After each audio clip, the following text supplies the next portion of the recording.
Now this process of weight cut involves a calculated restriction of food and water, and we also involve a lot of excessive sweating, which is done with exercise, with sauna, with steam, and thereby we achieve that weight cut prior to the morning weigh-in.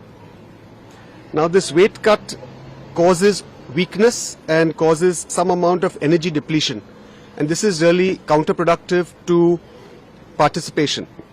And hence for participation we do need to then restore energy with some amounts of water and some amounts of energy foods. So you can see this is a fine balance. If you can reduce your weight, you're going to be fighting with less stronger opponents, so most wrestlers prefer that. But at the same time you have to have a strategy which you are going to be able to get back your energy with enough water depletion, with enough water restoration and food. Now this is typically calculated by the team with that wrestler. So Vinesh's nutritionist and team had calculated this to be about 1.5 kgs, and this is a team that's been working with her since many years, and she's extremely comfortable with that team, and this has actually worked with her in the past. So she took in that 1.5 kgs, which is necessary for her to be able to fight those 3 bouts. And I think it's important to remember that usually once you have this weight loss, it's by dehydration. So as soon as you take water, there's going to be a rebound increase in your weight. And during the bouts, because she had 3 really difficult bouts, she did need to have some amount of water, because you do want to rehydrate, because otherwise it's going to be medically a problem to participate. So you do require some amount of nutrition and some amount of water. Now her post-participation weight at the end of the semi-finals in the evening was found to be 2.7 kilograms more than the allowed weight. And the team and the coach started off their usual process, which is of course limitation of water, no food, and you started with the whole process of sweating it out. And typically, you require some amount of time for that, but unfortunately we didn't have too much time. We had just 12 hours.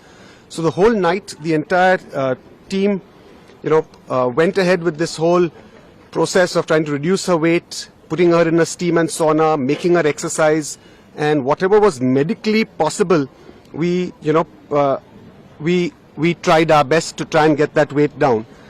And when she couldn't sweat anymore, we even had to go to some drastic measures like cutting off her hair, and they wear a vest, so we shortened that vest, so even a few milligrams if we can reduce, we tried. And despite all of this, at about 7:15 to 7:30 is the weigh-in, and we wanted to try the best, so we got her weight done right at the end at around 7:29. It was unfortunately 100 grams over 50 kilograms. If we maybe had a few hours more, we could have achieved that 100 grams, but we just didn't have that time. Now, once she was disqualified, then the question was, as a precautionary measure, we do need to rehydrate her. And the best way to rehydrate an athlete is by giving an intravenous fluid. So we gave her a few intravenous fluids. She started eating and drinking. She's passed urine, and she's otherwise perfectly normal, physically and medically. We've got her blood tests done just as a precautionary measure. We always do that. That's a routine. And those blood tests are also okay.